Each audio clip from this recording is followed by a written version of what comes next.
right, this is Peter Schiff, and I've come down here to Occupy Wall Street to represent the 1% and see if I can have a dialogue with the other 99%, maybe see if we can find some common ground, and maybe I can help educate the people to direct their protests to the more appropriate source, because it's my opinion that they shouldn't be here occupying Wall Street. They should be in Washington occupying Pennsylvania Avenue. They should be protesting in front of the White House, in front of the Federal Reserve, in front of Congress, in front of the Supreme Court, not down here protesting capitalism. Capitalism is the only solution that they have to their problems. It's not capitalism that has failed them. It's socialism, it's corporatism, it's crony capitalism, it's fascism. That is the problem. Capitalism is the solution if we can only fully embrace it.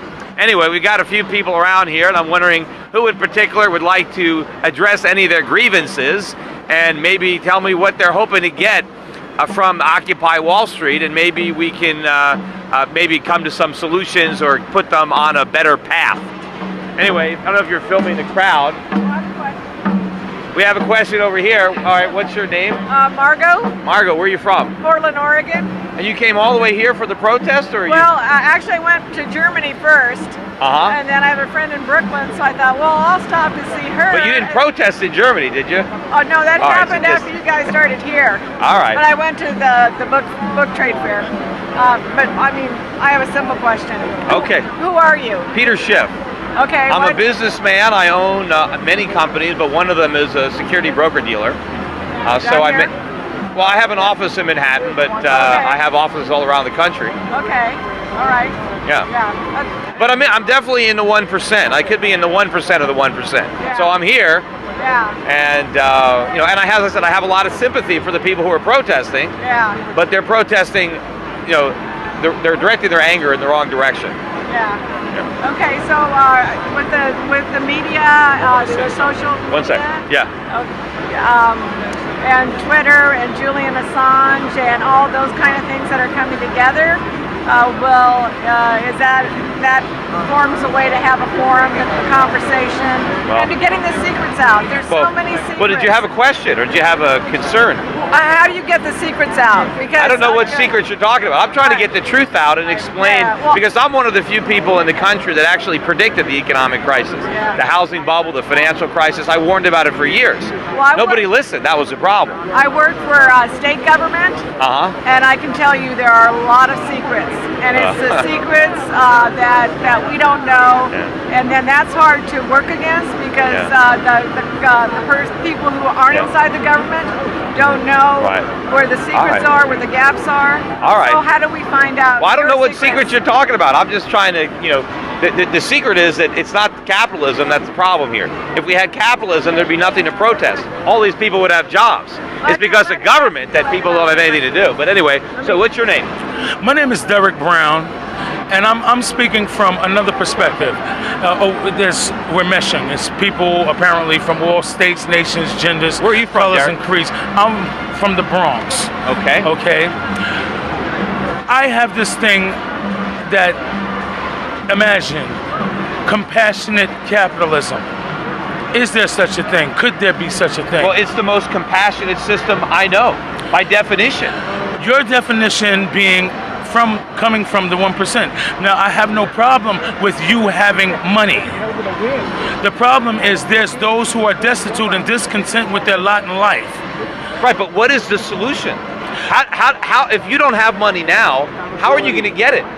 And how do people that have money, you know, in a capitalist society where, you know, people are free to spend their money where they want. Let me finish 1 second. The way a capitalist gets rich is to figure out what the consumers want and give it to them, and do it at a less expensive price, at a better quality. So the way a capitalist gets rich is by enriching everybody else. Okay, so that's what you have to say as part of the 1%. Again, I have no problem with you having a lot of money and you having something to give, and you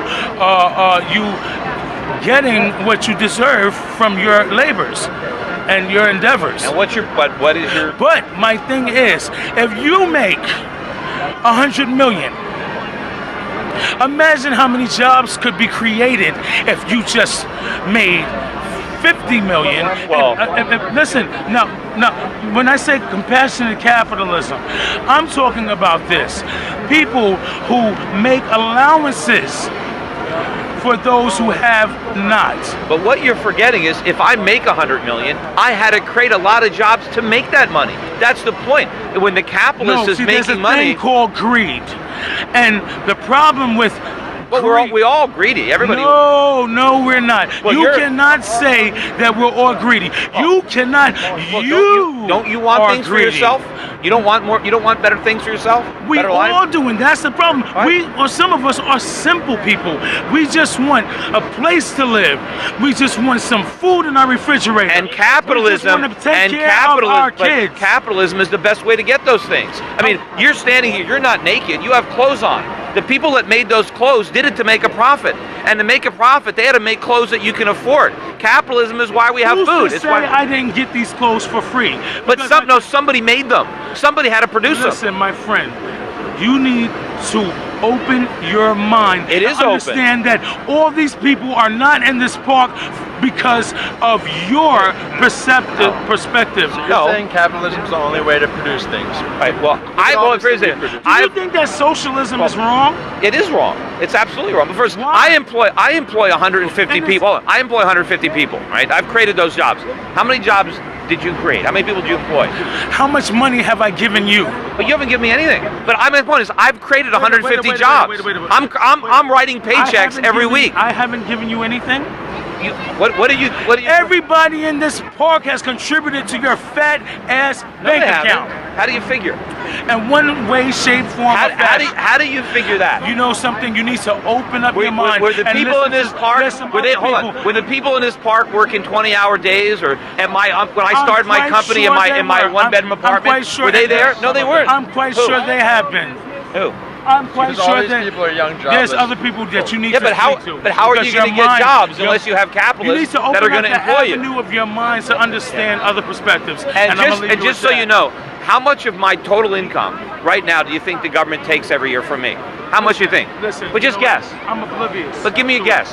But there's other people that need to. Does anybody here try want to guess broaden what percentage your of my income the perspective government takes from me on right now? Why we're here. Tell us it's your Huh? income. That's pretty we don't close. we don't play a guessing game. We have No. data. Yeah. Give us your data. No, but the government takes How much do you 40. make? Doesn't matter what I make. The No, government no, we takes wanna half of know. it. We And wanna know. every dollar I earn, I get to spend 45 cents. The government spends 55 cents. So the government's already taken more than half my money. I don't know how much more. So where do you but stand concerning Does that include our? lobbying? where I do don't you- lobby anybody. Where do you stand concerning our plight? I feel for your plight. I wish that we had a more vibrant economy. The problem is the government is taxing and regulating the economy to death.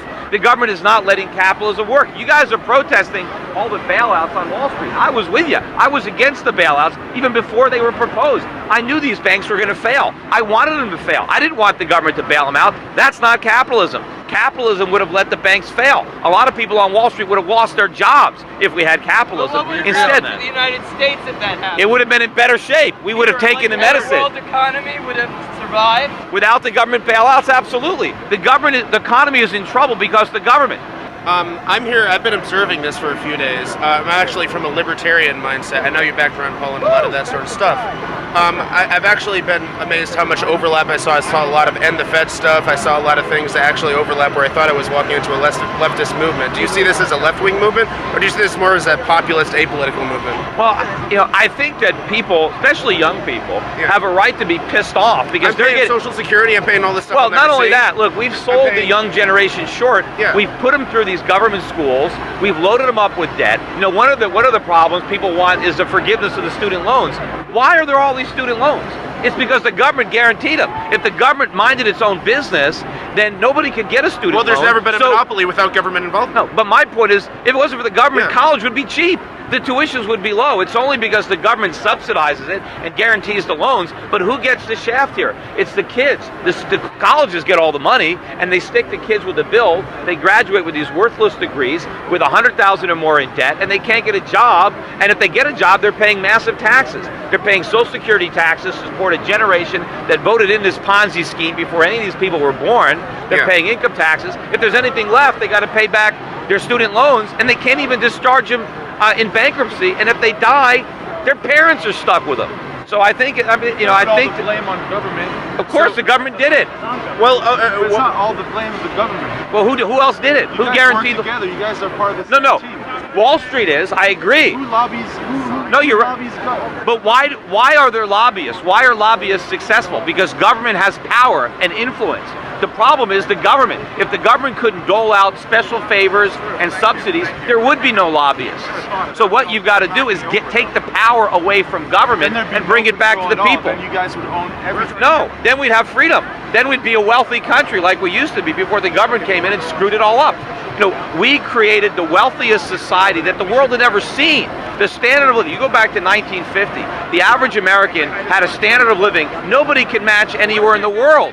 That's not true today, because we don't lead the world in freedom. We lead the world now in big government and regulation and central banking. That is the problem. We have to go back to the Constitution. We have to go back to our roots. Exported to India and Of course, but why?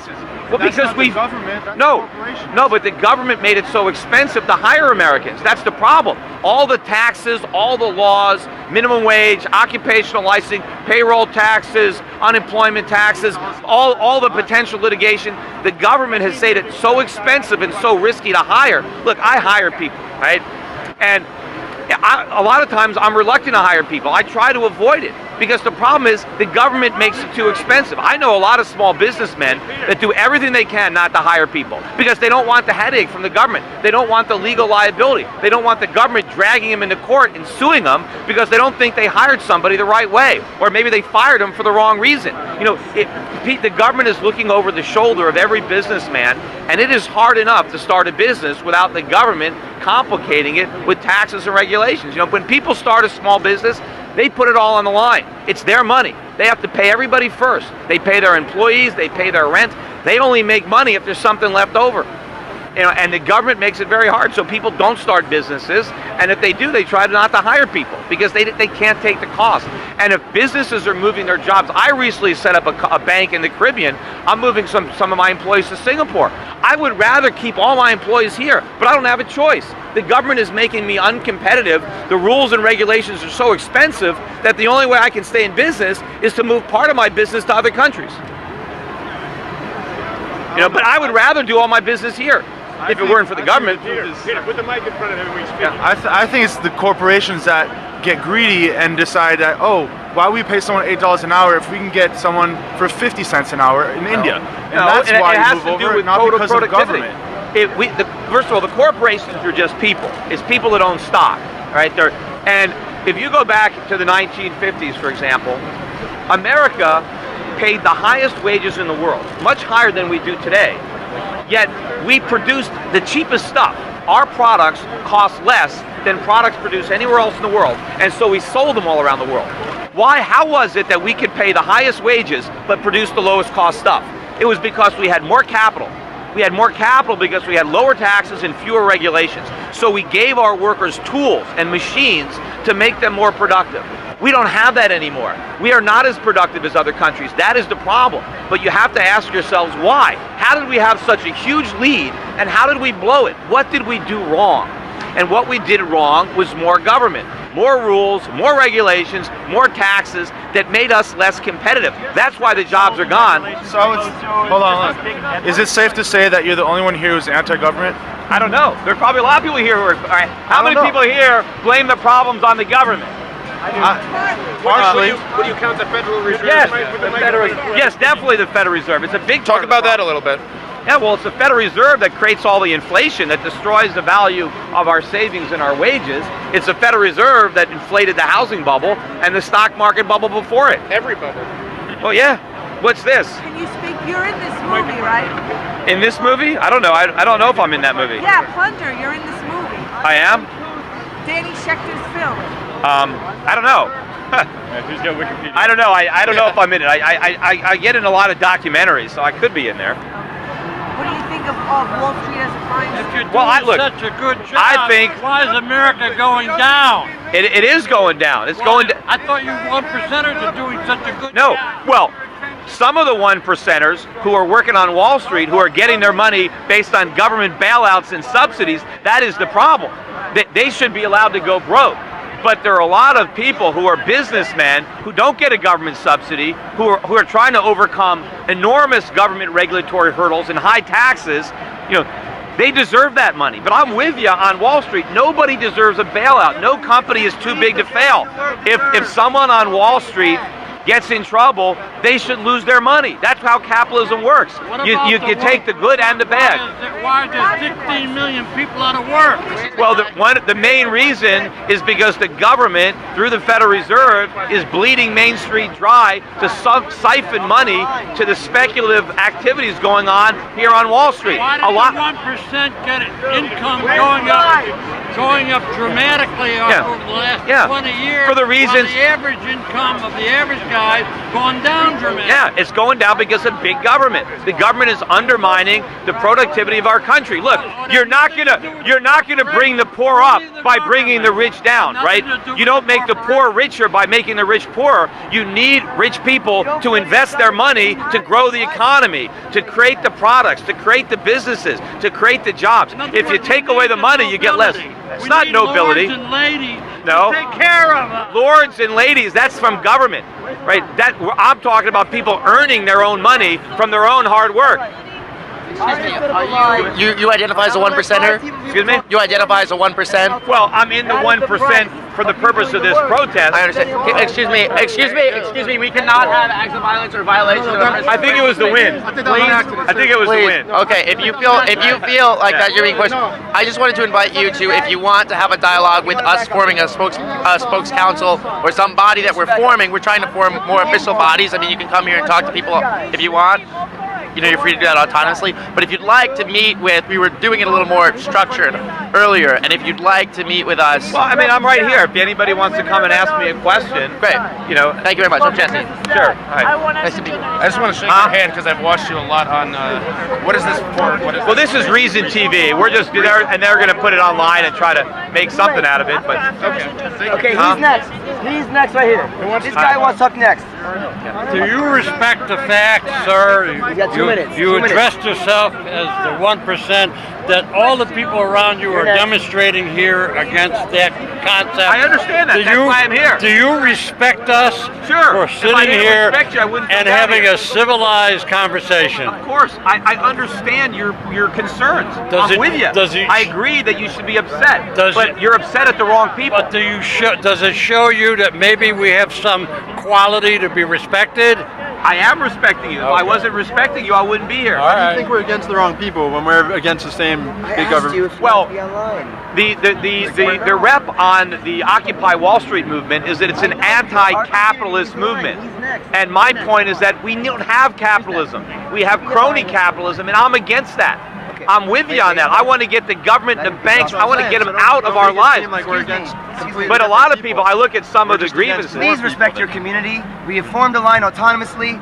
For me to talk to you, I formed an autonomous line. Hold on. Let me get this thing. Hold on to this. I think that you'd appreciate this. All right, what's your name? My name is Sage. Oh, Sage, okay, go ahead. So in order to talk to you, I formed an autonomous line. Okay, so where's the... So I served my community in order to get something for myself. Well, did you? Did they pay to be on the line? No, what I wanted for myself was to talk to you. All right, well, go ahead. So what I wanted to say was, what did you want to accomplish from coming to Occupy Wall Street? Well, I wanted to come down here because I see a protest movement, and I agree with the sentiment, and I agree with the fact that you should be protesting. It's just, my point is it's Washington that should be the recipient of the protest. You guys should be marching on the White House and the Federal Reserve demanding your freedom back, demanding capitalism, demanding liberty, fighting for the constitutional rights that you should have by birth. Not protesting this is the consequence that I don't down go on here. the marches. Huh? I don't go on the marches. Yeah. Excuse me. Hi, my friend. Hi, how you doing? I'm talking. I'll be right back. So anyway, I've come here. I don't go to the protests. I prefer to occupy the future instead of protesting the past. I've been here since like day one, not to brag, but I've noticed that there's sort of a difference between the people that come here to occupy and the people that come here to protest. I find that the media really likes paying attention to the protest, but doesn't really like paying attention to the occupation. I didn't know there was a difference. Well, maybe if you spend more time here. Well, it's my first day. I just wanted to say that I heard you say something about money, that people pursue money. I think that when people focus on one aspect of the process, like the money aspect, that things start to get demented. Well, they pursue money because they want the things that money can buy. But money is a yardstick to show. Well, if you're doing a business, if you're pursuing a business, and you're not making money, that means you're not creating value. The market is telling you to stop. But if you can organize labor, land, and capital and make a profit, the profit tells you you're benefiting society. You're providing. You're making economic use of resources. I understand that you're very educated about economics, but the thing is that you were saying that people pursue money because they like what they can buy with the money. What about like the kind of people that, and the only aspect of person of that I know is that people that like collect a lot of money and then they like store it under their bed and then they die. But no one does that. Money that's saved isn't stored. The only way you can make your money grow, if you want to grow your money, you have to make it available. You have to invest it. You have to either invest it yourself. You're jumping into what you're comfortable in, which is your economic education. But that's what people do. I'm bringing it back down to a normal level. What about the kind of people, organizations of people that acquire resources, but for some mentally sick reason never figure out how to spread those resources around? And they don't get that many. The only way to get really rich, right, is to share your wealth by investing it. Look, Steve Jobs just passed away. He made billions. How many people here have iPhones in their pockets? I feel what you want is... He's not a humanitarian. He's a businessman. But he enriched the lives of millions of people pursuing his own self-interest. I am not a ramp so that you can do an ollie in front of your camera. I actually want to have a conversation. But anyway, I have a lot more people to talk to. So sure enough. Let's see who's next online. All right. Well, thank you very much. I want to say one thing. I just have it has nothing to do with, like, I just want to, you seem like I've been in a search for someone, and it goes deeper than a lot of things that I can say in front of a crowd. But I believe that I was put here today because I've been a part of the occupation on and off because I am so young, and it's not really, I'm not really able to be out of certain areas. Like, I'm young, I have a curfew, I have parents, you understand? So it's like, I came out here today for the first time in a couple days, and I believe that you were put here. I believe that you were put here among other reasons for me to speak to. So if it was possible for me to have a conversation with you, a real conversation, conversation outside of the cameras, outside of the microphones, I'd like to have a conversation. But there's a lot of people here. That's the only problem. So. I'll wait as long as it takes. I want to be I want to be the last person you talk to. I have a question. Okay. All right. I guess in terms of a question. Okay. Yeah. No problem. How do you advise people who, like you say, who would like to start a business or create something, create an evolution, a revolution, who need money but are not after it at the money? The money is not the end, but it is a means to an end. Of course, if you're going to start a business, if you don't make money, how are you going to employ people? How are you going to pay your rent? How are you going to buy your materials? What I want is I want people like you to be able to start a business. The problem is it's very hard. You know, it's easier today for a young man to start a business in communist China than it is in America, because the government actually leaves you alone more there. There's not as much regulation. There's not as much red tape. There's not as much taxes. And when my grandparents came to this country, they didn't even speak the language. My grandfather started a small carpentry business. There were no rules, regulations, no red tape. If he hired somebody, it was just, you hired him. He just paid him cash at the end of the day. If there was any money left over, he was happy. It was easy. You can succeed in America when my grandparents came here because they didn't have all these roadblocks. I want to eliminate the roadblocks so you can have the same opportunities that he had. I understand I understand what you're saying. I do have ways to make money. I'm a musician. My brother's a musician. That is our thing. We preach our word through our music because, like you can see here, there's senseless drumming going on there, but it draws crowds. You understand? Music is a strong vehicle to put a point across. Like if everyone... My point is that you'd be able to pursue that craft easier and make more money doing it if the government was out of the way. Not only out of your way, but out of the ways of the people that you want to play music for. It's not about making money. You might want to play music in a venue, and the venue can't allow it because there's too many government rules and regulations, and they can't take the risk, and they won't hire you. Understood. No, it's not trusting me, it's trusting ourselves. What I'm saying is, what about the person who needs money now? You're talking about investing. What do I? Basically, I'm looking for advice to. Well, if you have a business plan and you need money, you got to find someone like me and convince them to back you. And the thing is, though, back him though. That's the question. Well, I don't even know what his plan is. That's why I wanted to speak to you. The question is, you keep saying, you said that the reason why he's having a problem is because the government is getting in his way. What is the government doing to stop him from starting a business? What, as far as regulations are concerned? Well, because what regulations of the government stop from there's a small business from the beginning? There are far fewer people that have savings and capital to invest because the government taxed it all away. So there's not as many people like me for you to talk to. But of course, if we're going to start a business and I'm going to fund it, what I have to look at is, okay, what are all the rules and taxes and regulations that we're going to have to overcome to start that business? You're talking about yourself. You're not talking about no, but it adds to the risk of the venture. Okay, it adds to my risk. To get a loan from you. You're not giving him the loan because you're saying that the government is stopping you from giving him a loan. No, I'm saying that the government is making it inherently riskier because it's going to be harder for his business to succeed and pay me back because of all the regulations and taxes. And I'm saying, give him the loan because. Can I say one thing? Go ahead. What I'm saying is you just proved my point because I came to you and I asked you to have a conversation. I asked you to review my business plan. I asked you to aid me in starting a business and you wanted to treat me like someone who... I'm not treating you like it, but my point is, not to insult you're right. you, sir. But if we start raising taxes on this so-called 1%, all we do is diminish the ability of people like you to get a loan because somebody has to save the money. I'm not talking about a loan. What I'm talking about is I wanted you to fund my business. I presented you. Yeah, we just met in the park. I know you for all of 10 minutes. How am I going to fund your business? That's what I'm saying. That's why I asked you. That's why I came to you, and I didn't ask you to ask you. I didn't come here with a question. You asked me to ask you a question. I didn't come here with a question. I didn't come here with any of that. I came here to get maybe an email address. Why don't you get maybe a website? I'm Schiff at Europack.net. Why don't you come up with a business proposal and send it to me? I'm sorry, what was that? Schiff at Europack.net. Please spell that for me. SCHIFF. I'm all over the internet. You can find me. But I don't know if I'm going to be able to find your email address. They might not be. It's there. Trust me. Trust me. Clarify one thing. So it's what is your full name? Well, Peter Schiff. Peter Schiff? Yeah. And it's Schiff at Europack.net. Europack. EUROPAC.net. PAC.net. Yeah, I gave you a card, but I don't think I have it. My name is Reggie Elijah. All right, well, good luck. All right, you're a nice young man. I just want to clarify one thing before I let this guy speak. The 99% meme. The what? The 99% to 1% meme was just one meme out of many memes. What's a meme? I'm so sorry. A popular turn of phrase. Okay. So the catchphrase 99%. This is not 99% Park. It's Liberty Plaza. And the 99% catchphrase is not definitive of everyone here.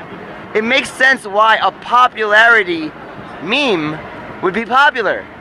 It's popularity itself. The phrase itself might as well be popularity. But anyway. But just so you know, as you come in here at the 1%, not everyone here. I understand you have to make money, but there's got to be regulations because I believe in democracy, but I also believe in regulations. Right. The market has to grow at a sensible rate, right? It cannot grow too fast. Well, if the market grows too fast, it will crash. See, the regulation we want is the market. That's the regulation that works. When governments try to regulate, it screws it all up. Now let's take a corporation. If a corporation wants to sell a product, it can't sell the product for whatever price it wants. Somebody has to voluntarily buy that product. So the market determines the price of the goods that are being sold. The same thing is with labor. A corporation just can't take advantage of its workers and pay them as little as it wants because businesses compete with one another to buy labor. People are selling their labor, and so the market is going to set wages. The market is going to set prices. If the government comes in and tries to say, this is the wage that needs to be paid, all they do is end up creating lots of unemployment. They have classes of people that aren't allowed to work. No, that's a matter of fact. That's your opinion. Well,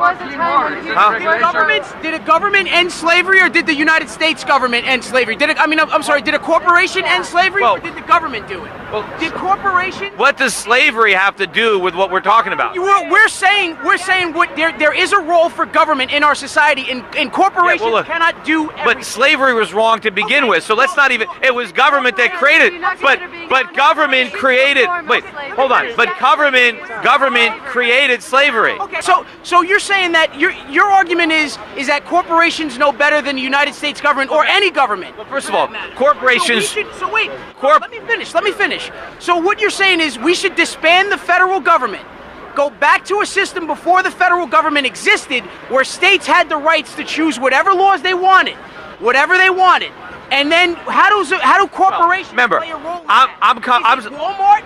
Well, does Walmart make policy? Well, hold on. First of all, and then our senators just go. First of all, I'm saying go back to the Constitution. I'm not saying go back to prior to the. It was written 200 years ago, and it's imperfect. That's why there has been amendments to it. It was imperfect. So they're called amendments to correct things that weren't represent what's going on now. Notwithstanding the amendments, the government is operating outside the principles of the Constitution. I want limited government, but you're saying limited to how much? How much? Where does government have a role in the lives of 300 million people? Government is there to protect property, life, liberty, and that's it. Yes, it's not there to redistribute wealth. It's not there when you have government do that. It doesn't work. History is filled. Well, that's because of government. The market. I'm against the bailout. The government shouldn't have done that. That was unconstitutional. Yes, the government. It's imperfect. You know that. No, the market would work well if the government stayed out. Do you believe that old world governments should just shut down? No, of course not. Way to a free market? Of course not. But you mentioned Walmart. So what are you afraid that Walmart's going to do to you? What am I afraid they're going to do to me? What is Walmart doing? You should go and ask the employees that are working in sweatshop type conditions that don't get enough hours, that don't have health care. Wait a minute. Then why don't they quit? I mean, Walmart doesn't hold a gun to their head if they can get a better job. So why did the rape victim get raped? What was she doing out late at night? They're not. You know what I mean? All right. So are you offering people better? Are you offering people better jobs in Walmart? If you think people in Walmart aren't getting a good deal, why don't you offer to hire them from? So if the people at Walmart, if the board of directors at Walmart don't see fit to, if they want to hire 40,000 people and keep most of them on as part-time employees, just for the simple fact, excuse me, let me finish, that they don't want them to work more than 40 hours, so they don't have to bring them into their healthcare system, so then they don't have to pay for their healthcare costs. But is that right? But the government to do that? The government. Wait. If Walmart's not going to change it, and Walmart's going to keep up, and any corporation, not just Walmart, any corporation that doesn't give and protect its employees, that pays them a livable wage, if it's not government's purpose to do that, then who is going to step in and fill the void to make sure that 300 million people are represented properly? Who does that? It's the government that is imposing these regulations that is causing Walmart to try to get around. If the government isn't there to do it, who is supposed to do that? If you go back to, let's say, Henry Ford in Ford Motors Company 100 years ago, before there were labor unions, before there was a minimum wage, before the average Ford worker was making twice what the Ford workers are making today. Yeah, okay. Yeah, and you know what? There was a lot of other imperfections in the system. Do you want to go back to 1920, 1930? What is this golden year that Republicans want to go back to? I don't want. What year? The 60s? The 70s? I don't want to go back to that technology, but I want to go back to that level of freedom. I want the level of there was freedom more freedom for everybody. Women couldn't vote at some point. African Americans and others had to ride in the back of the bus. You want to go back there. Look, we don't want to go back. I'm telling you, there's more economic freedom. There was more economic freedom. Yes, a lot more. Social freedom and social justice. Well, what do you consider social justice? I reparation payment right now. There's reparation. I want to know. The German, the Japanese get reparation. Hey, reparation? My grandparents weren't even in this country until like 1900. How am I going to get it? You're going to get reparations from me. So you want it? Guys.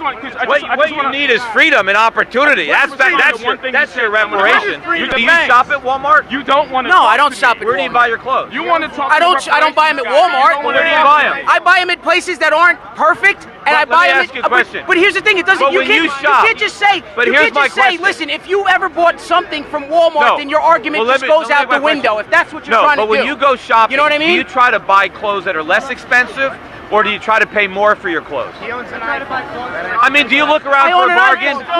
Just bought it. I mean, but if there were two shirts, the same shirt, one was $20 and one was $50, which one would you buy?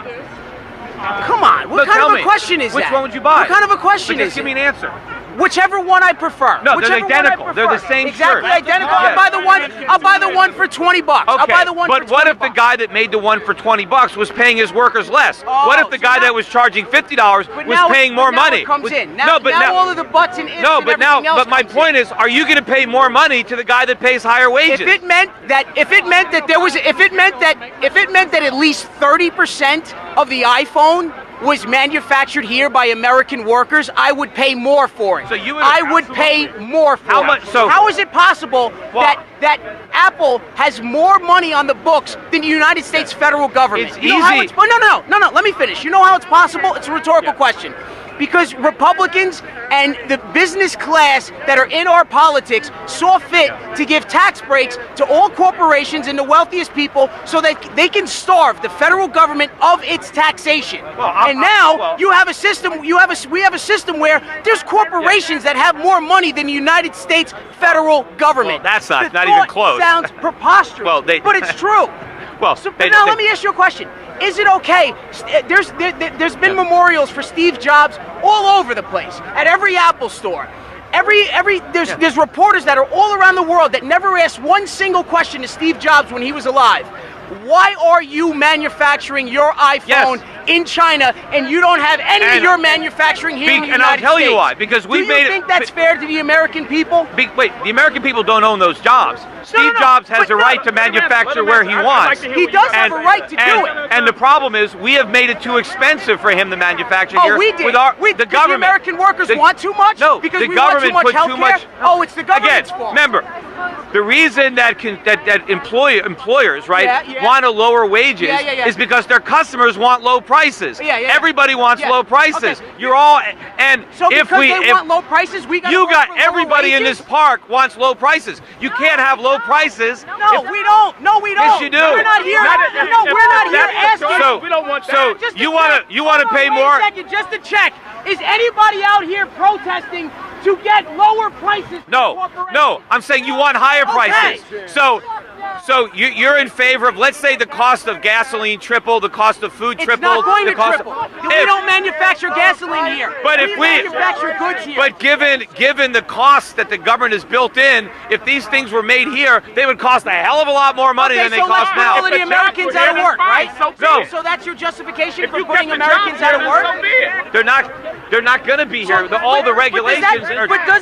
You can't have. The prices are going to go There'd up. be no customers. There'd be no customers. Nobody would buy this stuff. It was too expensive. What do you do? I'm in the investment business. Okay.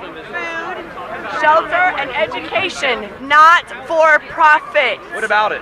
Water, food, shelter, and education should not be for profit. That means you think education should be very expensive because everything that's done not for profit costs more. No, the profit is what keeps it cheap. The current structure. Yes. Why do you think education is so current expensive? structure doesn't work. Because the government is involved. Because the government is involved. The government is subsidized. Why is everything the government's Profits keep prices down. Can you name one good thing that the government does for you aside from military spending or military intervention? Pretty much no, I can't. So you're a person the that federal believes, government. Do you believe that the federal government has a right to exist and to govern the lives of American people? It has the right to exist, but not in the form it exists today. It's operating outside the Constitution. Do you believe the EPA should be disbanded? I think it does a lot more harm than good. Do you believe the FDA should be disbanded? Yeah, I'd like to get rid of it. What about the FDA?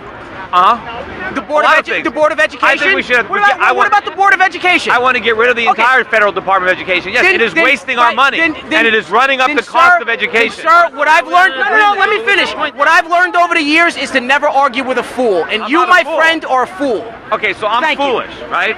So I just stumbled into all my wealth. I run all these businesses. How could you disband the EPA and the FDA and the Board of Education? Because it's not the Board of Education. You're talking about the Department of Education. No. Did I call you an idiot? Did I call you an idiot? No, you didn't. All right, so I have a little bit more respect. I'm the next president of the United States. Stand down, sir. I'm the next president. Kazoo Cruiser for presidency.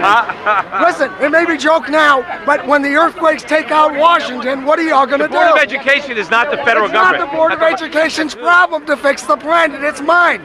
We're going to build boats. As the next administrator of the free world, we're going to build boats. Now you need to listen to me. What is your point down here? My point is to talk to people who are protesting capitalism and Wall Street and letting them know that they should be protesting government and Washington. That is what's ruining this country. Government equals the Wall Street. Well, you're fired. Yes, that's today. Yes, that's the problem. But you got to go after Washington. That's the source of it. You can't blame the companies who took the bailouts. Blame the government that bailed them out. In many ways it is, and you're right, that's a problem. But we got to take the power away from government. As long as government can dole out power, people will take it.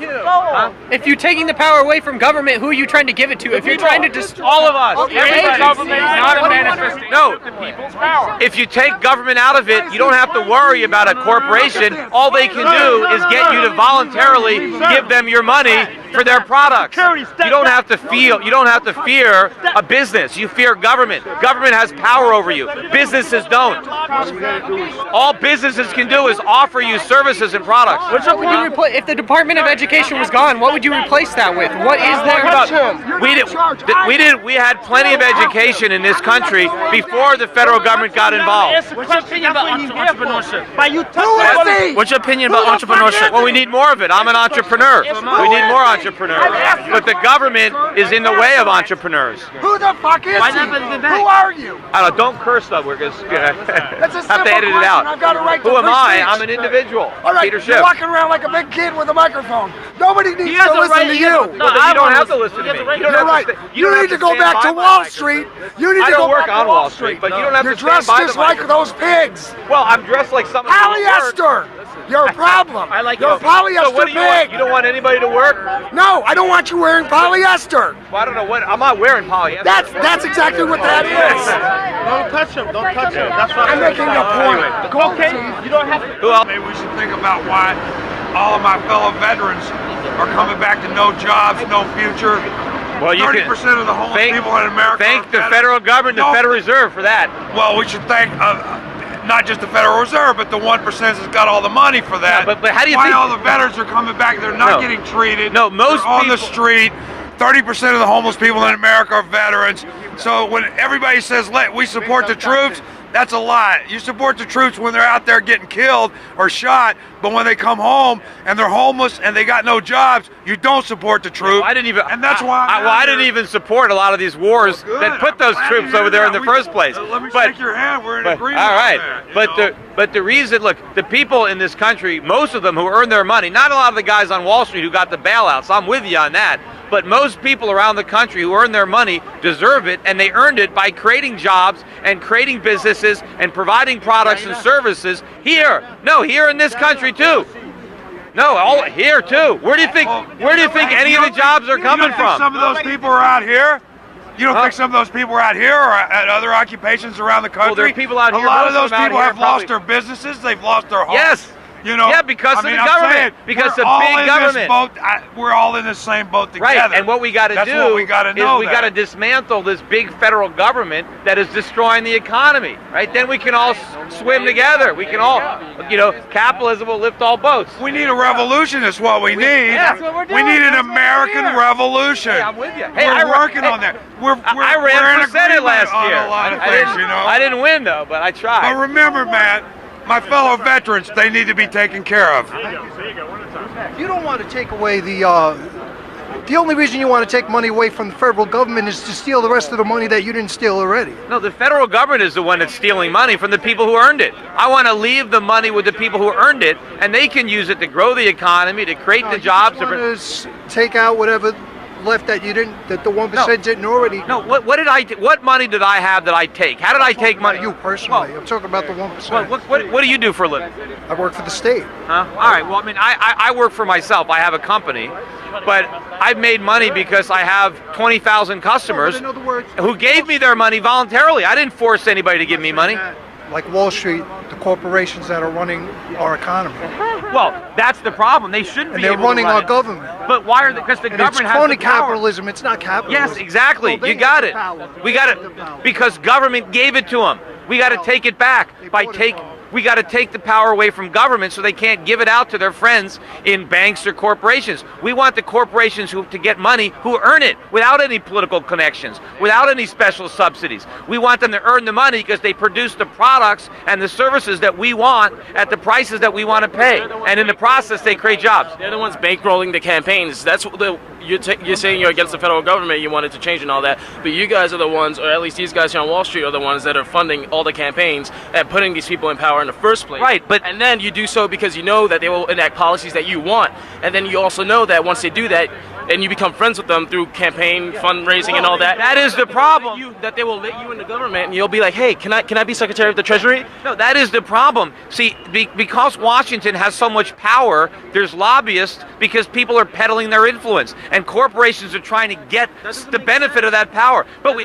as long as the government is there with power, people are going to lobby to have it used in their interest. The government is there to begin with, and it's supposed to have power to take care of the affairs of the country. No, it's not. But what's not supposed to happen is that a small group of citizens with a certain amount of money are able to walk right into the government and then sit and then sit. The government is here in the White House and sit in all these positions. The federal government is here to be small and inconsequential. It's supposed to defend us from abroad, but it's supposed to. Smaller, you get in even easier. No.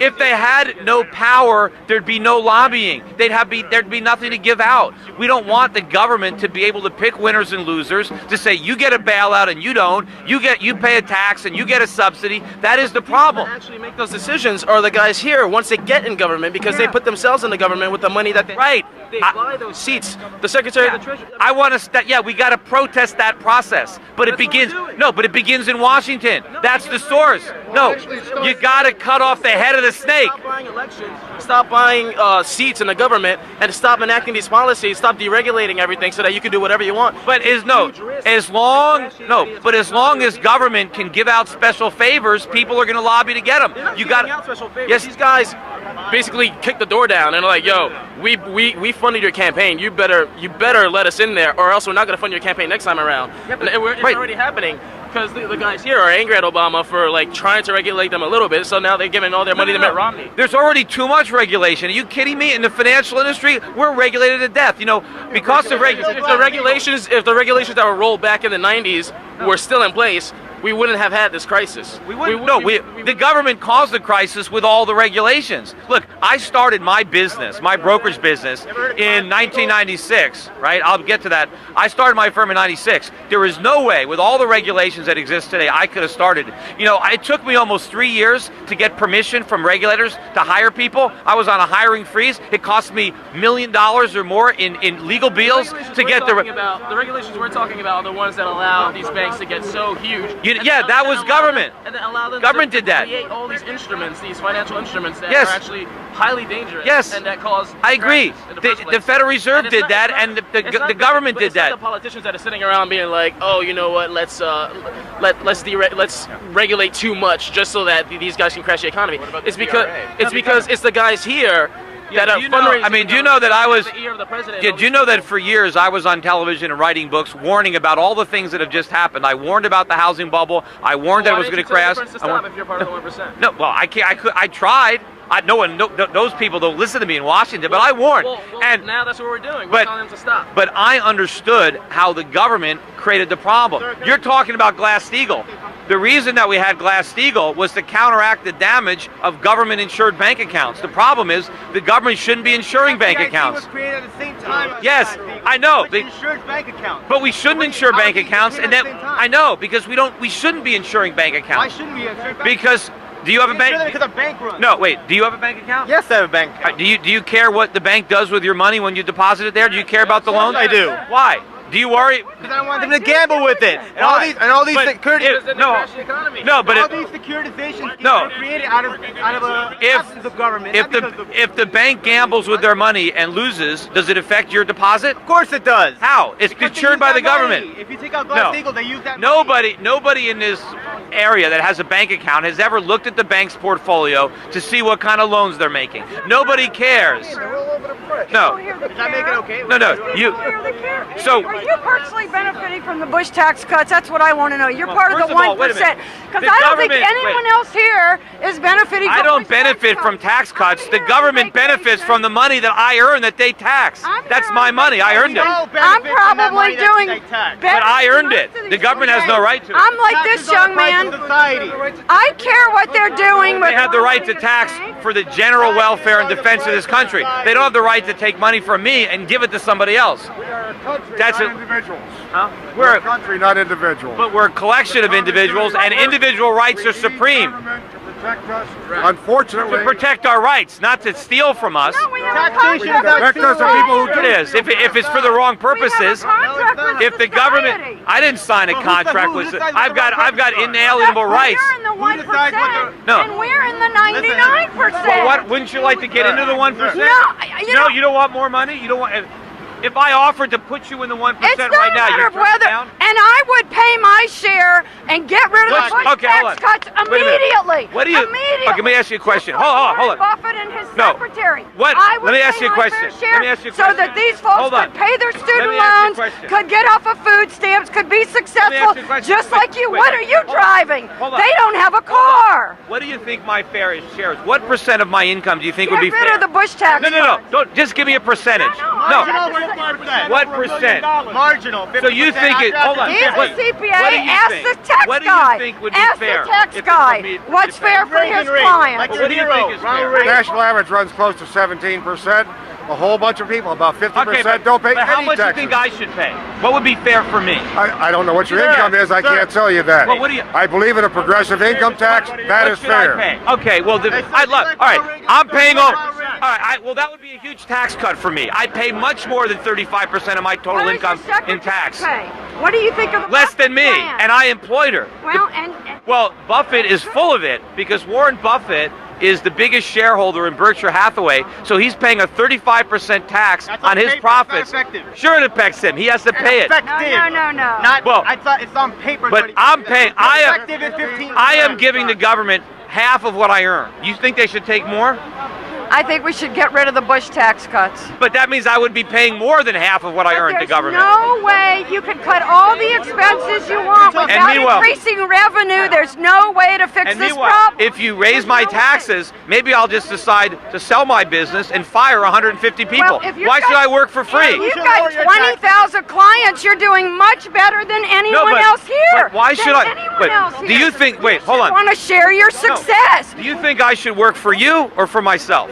Well, I'm like you. I'm an entrepreneur. I want you to work for yourself. Right, but if the government... But you started out with 2 clients before you had 20,000. You should want to help the next guy. I am helping the next guy. I'm helping them. I'm helping my clients by giving them services that they want. I'm employing 150 people. How many people do you employ?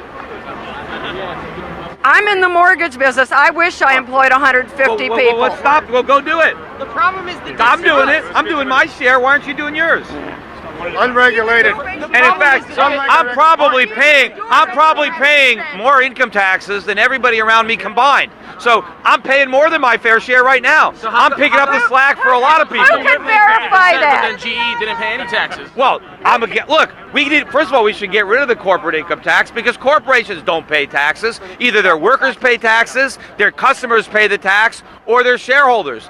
And a lot of the shareholders are elderly people who are trying to live off their retirement savings. Or people pay taxes if they're supposed to be considered individuals. Tax people on the individual, the corporate level is a ruse. They're not paying the taxes. They're passing them on. Yeah, and you're talking about the poor students. Hey, I'm the one that wants to get rid of all these student loans. I don't want the government loaning money to kids to go to college. I don't want them guaranteeing. Nobody. I want tuitions to come down because go to college in New Zealand than for me to stay here and go to college. But you know what? If the government stopped subsidizing student loans, the universities would have to slash the prices, and then you can afford to go. You wouldn't need a loan. Okay. Thank you for the answer. I want quality education. I don't have a lot of education to argue on these matters, so I am here to educate myself. But my problem is that a lot of people here don't trust corporations. When we give them money back, they say we'll hire more people. Instead, what we have seen is that they take that money and use it to influence government to help themselves. Because government has the power to dole out. We got to take away the power. But corporations, hold on. Corporations are nothing to fear. all they can do is offer you a product or a service. It's up to you whether or not you want to buy it. They can offer you a job. You don't have to take it. You can work for somebody else. You can work for yourself. You don't have to fear a business job out there. Well, then aren't you glad the corporation is there to give you one because there's nothing better out there? Because the gamblers making or taking Yes, away jobs. why not? That makes sense. No, how are they taking away jobs? Where do you think jobs come from? When they crashed the economy, no, but it was crashed because everybody started doing job cuts. All these corporations were doing job cuts. Even Wall Street. Here's my question though: where did jobs come from in the first place? Money they buy. That's where jobs come No, from. Consumers. no, they don't come from consumers. Where do Your company couldn't. No, where do those consumers get the money? Where do the consumers get the money? They get the money from working. Yeah, so the jobs come first, the goods come second. Yeah, but you have after that, you're taking all the jobs out, and you're not reinvesting in America, right? But why are we doing that? Because the labor's cheaper over there. No, because the regulations are higher over here. The taxes are higher. Yes, yes, yes. One more question. Do you believe that Franklin Delano Roosevelt did what he had to do in 1939? Government intervention? No, he caused the Great Depression. See, yes, by doing exactly what Herbert Hoover did. He was the Barack Obama of his day. The reason we had a Great Depression was Roosevelt. He didn't save it. He almost destroyed it. Most probably world. No. Hoover is, the socialists want to blame it. Hoover did the wrong thing. Hoover was like George Bush. He tried to prop everybody up, bail everybody out. We didn't. Hoover was not a capitalist. Okay, who are you? Peter Schiff. And what do you represent? The 1%. Okay, and what is it? Well, the people who everybody supposedly here wants to tax and regulate in order to theoretically improve the economy. So are you with some TV station or what? No, I'm not with a TV station. My question is, where does the 1% fit in the picture of the crisis that we just went through? So you're saying that it's all the fault of the government. What's their role? My point is, look, if taking money away from the 1% to suspend it is going to hurt the economy. We need capital to grow the economy. We need investments. We need savings. We need production. We need more machines. We need more factories. What role did Wall Street play in this crisis? No, they played a big role. Wall Street drank the alcohol that the Federal Reserve poured. But if there was no Fed pouring the alcohol, if Fannie and Freddie weren't guaranteeing all these mortgages, Wall Street wouldn't have originated them. So it was Wall Street working with government. But the source of the problem was government. Government started. That's how come when I was warning about the crisis back in 2004 and 2005, begging the Fed to raise interest rates, trying to get Fannie and Freddie out of the mortgage guarantee business, nobody wanted to listen to me. No, it's corporate money that's in politics currently that is controlling the system. That's why you guys have the power you do. I don't have any power. Plus, World War II is most powerful. But I don't have any power. I'm as powerless as you. World War II is most probably what brought us out of that depression. And we came out shining because the rest of the world was actually. But after that, the interest or the tax rates on the very wealthy were extremely high, and we had an amazing golden era of prosperity in this country. Let me tell you, you did not suffer. Plus, you employed many more people than the sector does currently. Okay, the financial sector does nothing but manipulate money. Well, I agree. We need to shrink the financial sector. It gets too much government subsidies. But what ended the Depression was the end of the Second World War, when the government stopped all that spending. It wasn't the war that got us out. It was ending the war. But yes, there were very high taxes after the war, but nobody paid them. There were so many loopholes. Nobody paid those high taxes. People like me are paying much higher taxes today than people were paying in 1945, 1950. In fact, nobody even paid withholding taxes. The average person didn't even pay income taxes until 1943. That's when the withholding tax came in. My history states that the tax rates were 70, 80, 90. The rates were there, but nobody paid them. Nobody had that income because there were so many deductions, nobody had to pay them. Now the average person is paying a much higher rate of tax, the average wealthy person. Let's say somebody who's making $5, $10, $20 million a year. If you made the equivalent of that in the 1950s, you paid a lower tax because you had so many deductions, you had no taxes. Now, well, I make money for my clients. I get money from my clients. But doesn't it come from capital gains? No, it comes from ordinary. Some of it comes from capital gains, so but you're paying 15% on capital gains. But most of my income is in my business, and there I'm paying 38% federal, 7% to the 7. Yeah, well I'm paying it on my total income. You're only paying it on your marginal income. Peter, let's talk. What is the solution? These poor children are in the cold. If your children in this position, would you like to see your children in this condition? The solution. Look at the wind blowing. The solution is freedom, capitalism, liberty. the Constitution. That's what we need. Free people can succeed. They can prosper. If the government just gets out of the way and lets it happen. You would not have come here and done this today unless you were a go-getter. And I guarantee you would have been go-getting with a higher tax rate on you, just as you are now. No. You would have made your dad proud. You would have shown how tough you are. You would have been the big guy on the block right now. And we would have helped you do it. But we would also have taken some of the money from you and spread it around, unlike what's going on. But here's the problem. The money that you take from me is the money I would use to grow the economy. Any money that's taken from me and said, but no, that's not what you're doing. You're gambling. No. You're gambling.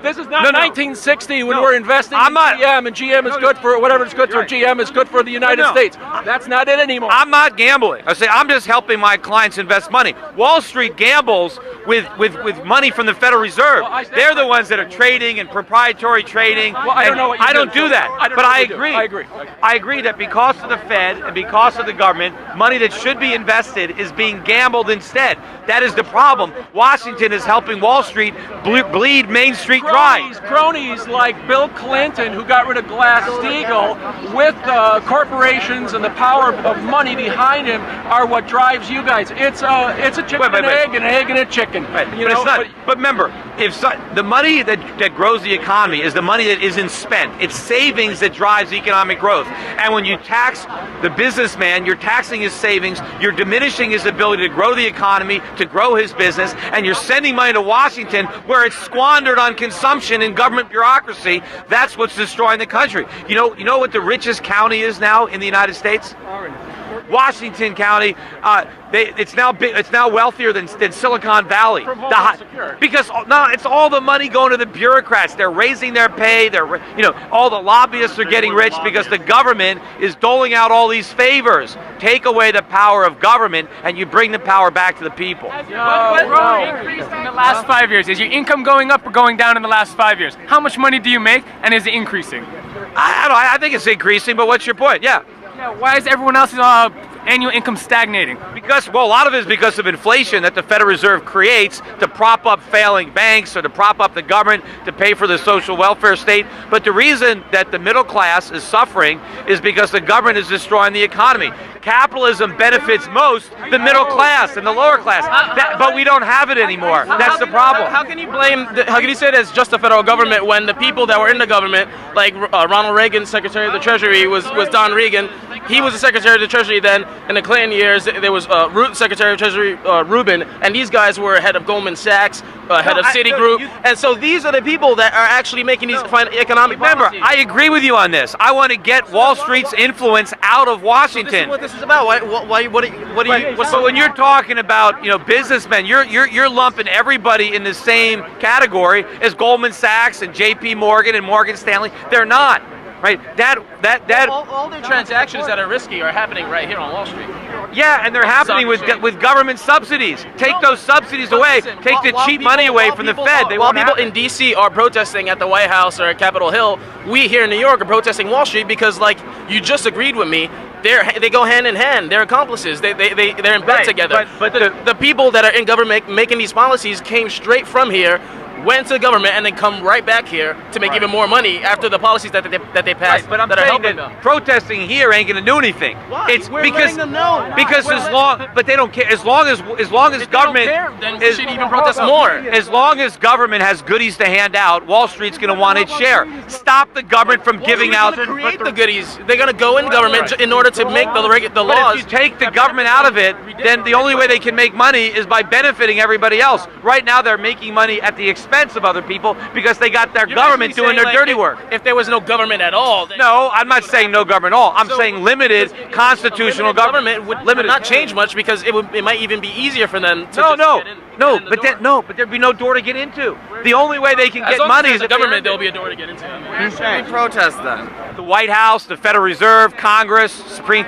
Why does that matter when either way we've started a global thing here and people are really seeing the idea? Doesn't matter where it is when the idea is still getting. But what we need to be protesting is government. We want our freedom back. We want our prosperity back. And we're not going to get it from government. We're going to get it from ourselves, from capitalism, from individual entrepreneurship. That's what we need. We need the values that the founding fathers bestowed on us. We need to go back to that. I agree, but I believe you're stuck on the synecdoche of Wall Street. It doesn't matter that it's Wall Street. Because we're protesting here, it's still getting seen everywhere else. The rap on this movement is that it's anti-capitalist, anti-business, that you guys are all walking around with copies of the Communist Manifesto in your pocket. That's not true at all. All right, well, clear it up.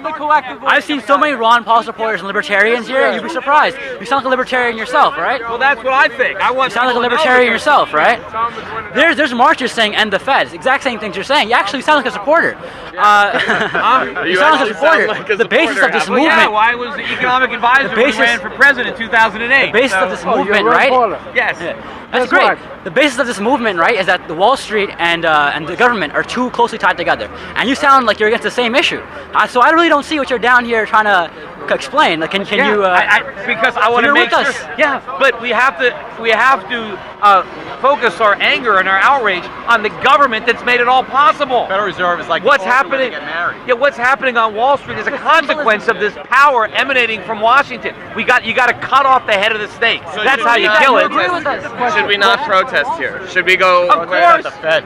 Who wouldn't want a bailout? If the government came and offered to bail you out, you'd take it.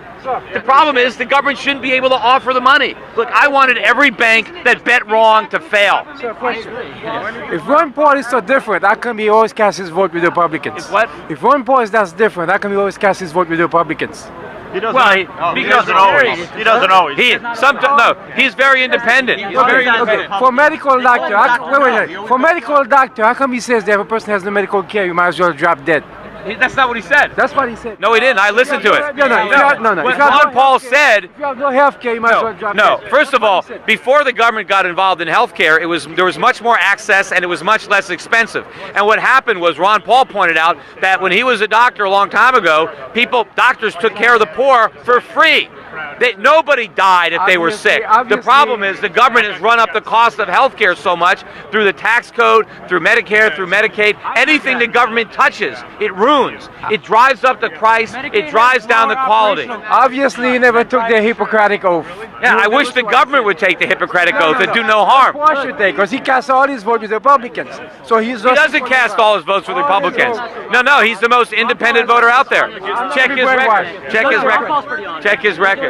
You're stuck then. How do we live? Yes, we need corporations to a certain extent. We need business to a certain extent. We need government to a certain extent. But now you're stuck. Where does one go? Like, what is the limit? What is the limit on business? What is the limit on government? Where do we put those limits? First of all, corporations are simply businesses that incorporated.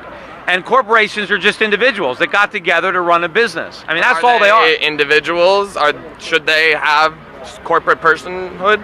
Well, there are legal rights that a corporation has as a fictitious person, but apart from that, they're people. There's no accountability. Yes, it's fair. Why? Because what the corporate structure does is it enables businesses to raise more capital and grow bigger because you shield the shareholders from some of the liability. So you make it in the interest of the shareholders. It's in the interest of the whole economy because it makes it easier for businesses to expand and make the investments necessary. No. They only do that because the government forces them to, because the taxes and regulations are too higher. Because remember, the corporations owe an interest to their shareholders. That's what they are. They're just like you. They're not there to serve society. They're there to make a profit. But the result is that they end up serving society through the invisible hand. That's very short-sighted, my friend. The reason why is because yes, it helps the shareholders in the very near future, right? But where are we now?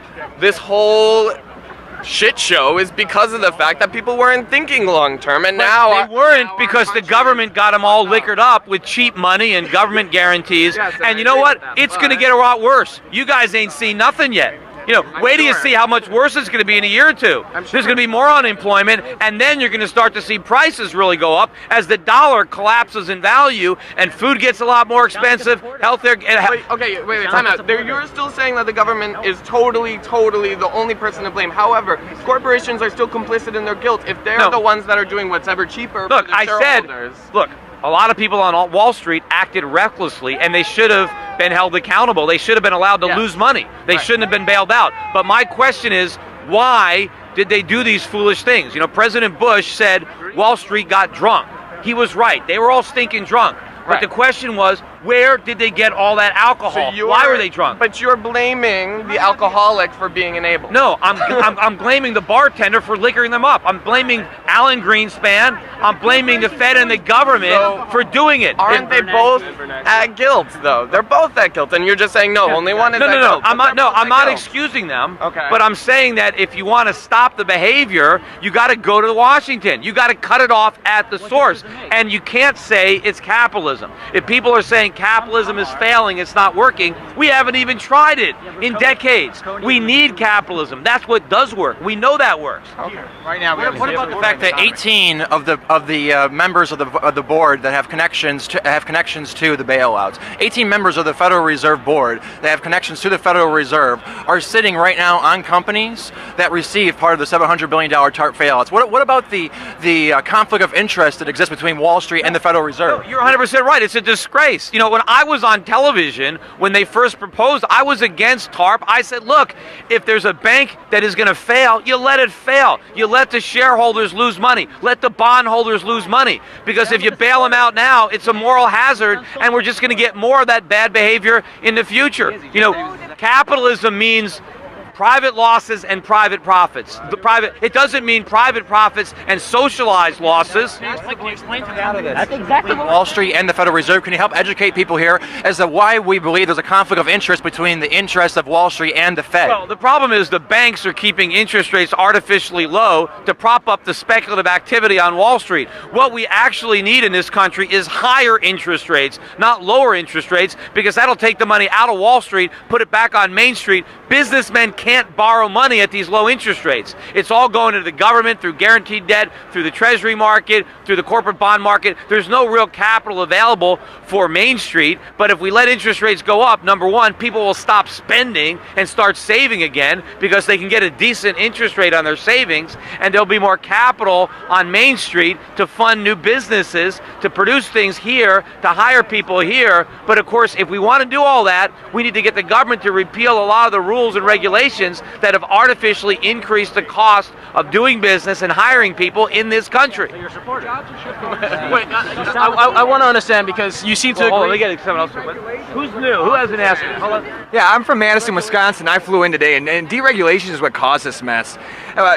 In Wisconsin, when we had 150,000 people in the street marching against Governor Scott Walker, I personally was integral in occupying our state capitol. Yeah. And I got to tell you, he was funded by the Koch brothers. They're selling off our state. They're cutting wages. They're shipping in low pages and unbenefited jobs. You're sitting on trillions and trillions of dollars of wealth and not investing it back in the country. Hold on. Which regulations do you think that were repealed caused the crisis? Let's start with Glass-Steagall. Let's go back to Glass-Steagall. Okay, that's one regulation. But you know how many other regulations were passed in addition to that? They have net piled on a lot more regulations. So they repealed tax rate for the top 1% back to where it was when they made more than $2 million. That next dollar was taxed at 74%. Wait a minute. How about we do that? So you think that the government should take 74% of my money? I think if you're making more than $2 million, I think that's when we had the biggest growth in the economy is when it discouraged millionaires from paying themselves huge bonuses. They reinvested it back in their companies. They created jobs for the workers, and instead they sit on their cash now, and they let the rest of us drown in debt, and then sit on the street and go homeless, and it's ridiculous. So you think that I should pay 70% of my income above $2 million in tax? $2 million a year? Yes. Do you think? I think your next dollar should be taxed at 74%. Okay, so if that's the deal, you know what I would do? Once my income got to $2 million, I would stop working for the year. I would furlough my employees and say, you know what? I've made my limit. I'm not going to work for 30 cents on the dollar. I'm playing golf. I'm going fishing. I'll see you next February. How about that? How come that didn't apply in the 1970s and 1960s? Because nobody paid those taxes back then. You know how many? I would much rather. The economy was booming when the effective tax. Because no one paid those high taxes. Direct correlation with the national debt and the lowering of the effective tax rate on the wealthiest people in this country. You're not fooling anybody. Well, first of all, statistics. We've all read it. Okay. There is no such thing as trickle-down economy. The only thing that trickles down is you guys. The income tax didn't even start until 1913. So before that, there were no income taxes at all. And we built the wealthiest country in the world. We had the Industrial Revolution. The Great Depression. We know though. What are you talking about? No. 1913. We had the Great Depression. No, because it was the lowest effective tax rate. That's why we had Hoover bills.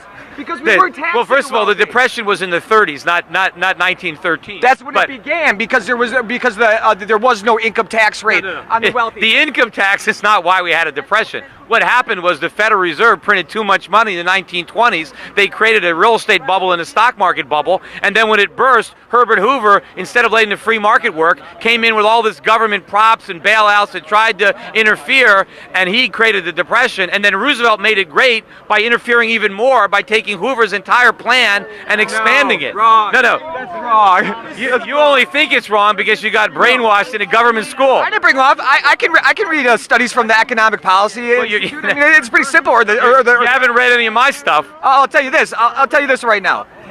When FDR raised the effective tax rate for millionaires throughout this country, we saw the biggest expansion of the middle class and elimination of poverty in this country. We saw growth. You're just making this stuff up. This is just revisionist history. Well, what are you All right, talking let's about? talk about Have now. you seen the suburbs No. in America? When were they built? How would taking money away from businessmen? Let's say the government was going to take 70% of my income away, the income that I would use to invest Not your income. Your income after you make $2 million. All right. So that is the money that I would. $2 Okay. million. Okay. So the money that. So let's say I'm making 10 million. The government says, okay, we're going to take 7 million away from you. Right? And now, how is that going to help the country by taking money away from me that I might have invested in growing my business? Yourself that money and sitting it in some bank account across seas, you're going to reinvest it in the But what do you think? What do you think the banks do with the money? They loan it out to businesses. Where do you think credit comes from? If you take money away from the people who earn it and save it and send it to Washington, it's going to get squandered, and you're going to destroy the incentives to grow the economy. lowered the tax rates in the 1980s, and they effectively went down. You see a decline you see an increase in the national debt, and you see a decline. That's because but that's because the government kept spending money. You can't blame the problems on the tax cuts. I know. You got to blame them. We should spend money on the homeless and the poor and the sick. We should. That's not where the money was going. I just want to say something real short. I'm also at 1%, and I think you're making us look really bad. How do you figure? Because I think your facts are wrong, your logic is wrong. I don't want to get into a long discussion, but I don't think that you're helping. Well, my facts aren't wrong, but as a member of the 1%, what do you think? Do you think your taxes should be raised? Yes, I do. Well, I mean, and for a long time, you know what happened? What percent of your income do you pay in taxes? 10%. All right, well, you're not in the 1% because I'm paying 50%. So you're only paying 10% in taxes? It has to do with how you invest your money, doesn't it? Well, I'm not paying 10%. I'm paying 50. All right, well, how would you like to pay 50% like me? I would. Oh, really? Well, then why not write a bigger check when you pay your taxes instead of paying 10%? I would be I think. Well, no one's stopping you from paying more taxes. Excuse me, can I do this? Can I do this? I want to tell you something. After World War II, do you know what the tax rate was? You know what the marginal tax rate was after World War II? It got up to 90%. It was 90%. Yeah, but nobody paid it. But before 1913, it was zero. Yeah, and for many, many, many years until recent history, it was around 70%.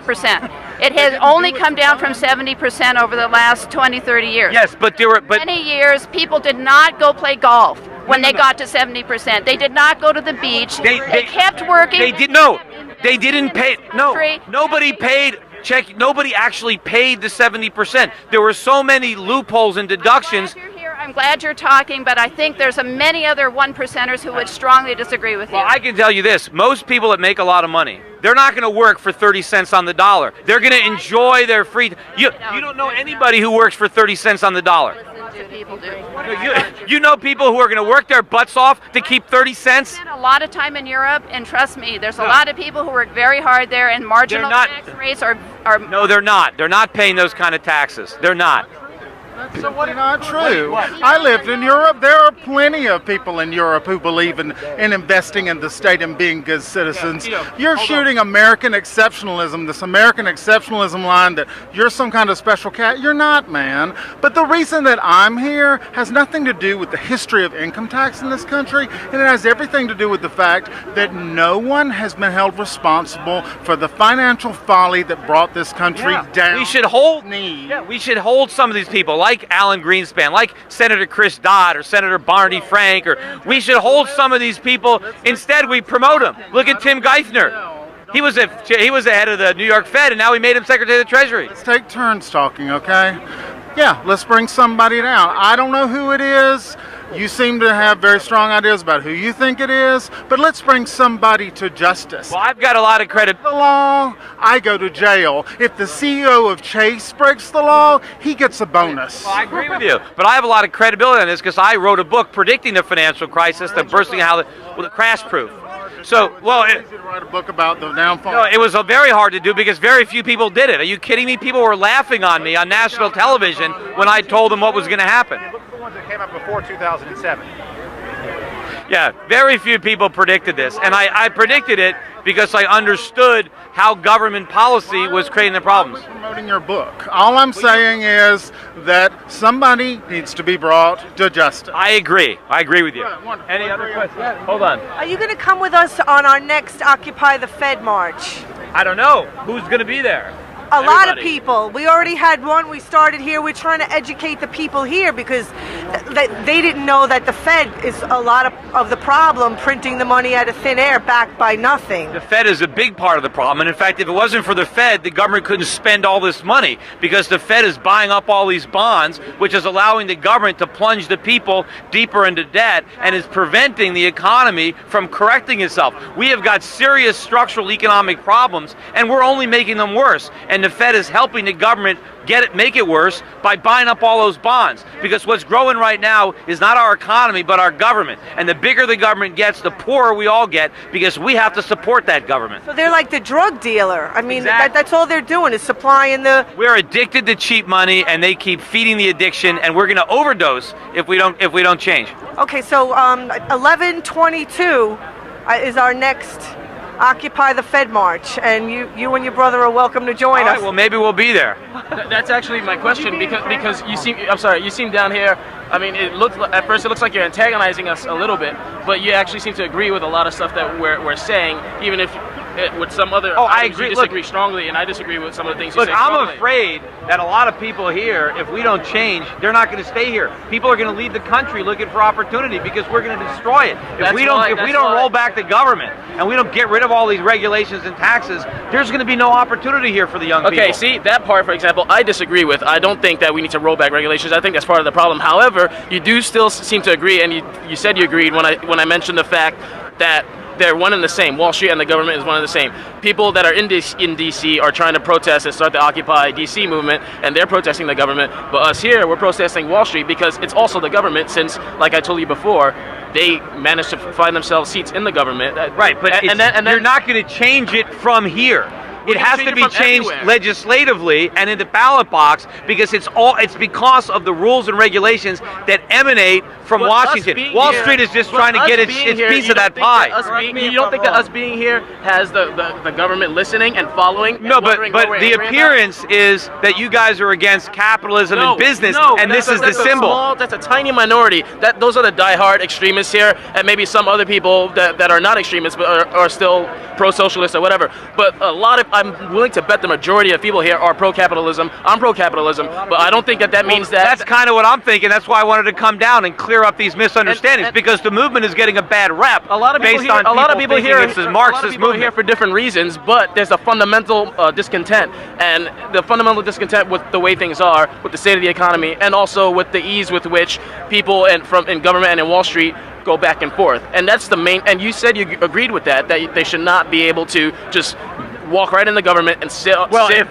I don't care if they walk in, but if they have no power, if they have no special interest to dole out, it won't matter if they're there. But if you limit the power of government, they can't do all this harm. If somebody from Goldman Sachs manages to become Secretary of the Treasury, you don't think that he's going to try to push and advise the president and the whole cabinet on ways to benefit Wall Street, but his sector where he comes from? But if you take away the power of the government to benefit Wall Street, he can talk until he's blue in the face and nothing's going to happen. He'll just try to change it. He'll try to. Regulations are only enforced against the 99%. The 1%, it's selectively enforced just against us. So I'm talking about you take away the subsidies, you take away the cheap money from the Fed, and you let Wall Street know, you let a bank know that if you invest poorly and you go under, you're going to lose. You let the bondholders know if you loan money to somebody that doesn't pay you back, you're out of luck. The government's not going to come in and subsidize your losses. Let business know But the main reason that the government is so eager to come in and help is because their economic advisors are these guys. Yeah. And that's a fundamental... They're getting a lot of bad advice, that's for sure. Well, yeah, from these guys because their whole job is to maximize profits and socialize risk and just,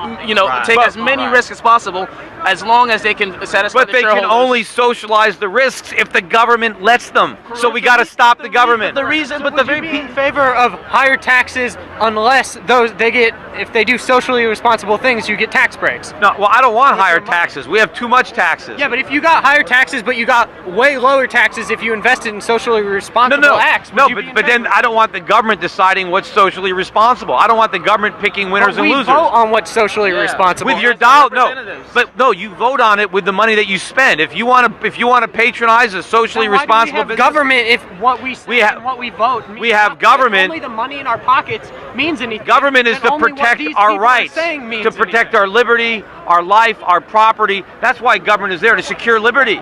That's why we instituted it. So all the rest of it is up to us. Tax breaks for investing in rights and socially responsible. No, I don't want the government determining. That's how we get stuff like Solyndra, where Obama decides to guarantee $500 billion worth of debt, and now we taxpayers, or $500 million, we're eating it because Obama decided that was socially responsible, and we lost all our money. No, I'm not agreeing that it should be insured. I'm saying that you should get lower taxes on money that goes to I want everybody to be taxed equally, and I want to lower the taxes on everybody because the money is much better in the hands of the people who earned it than the bureaucrats in Washington, because all they're going to do is use it to get reelected, and it's going to hurt the economy.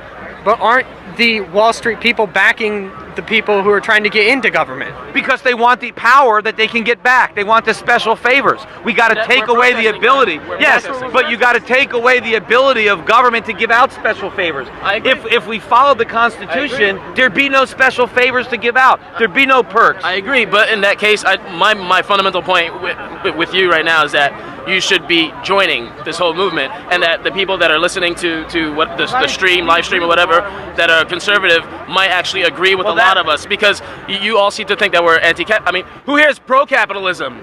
Who here is pro-capitalism? All right, that's a lot of hands. I mean, yeah, I know. I mean, look, when I ran for Senate down here, even if it's for slightly different reasons. Well, I was at a lot of Tea Party rallies, and when I ran for Senate, I had a lot of Tea Party support, and I've been saying, hey, we got to get these movements together because in many cases they have the same sympathies. Yes, there's going to be the extremists out there that have a Marxist, socialist type agenda, but there are a lot of people that actually understand some of these problems.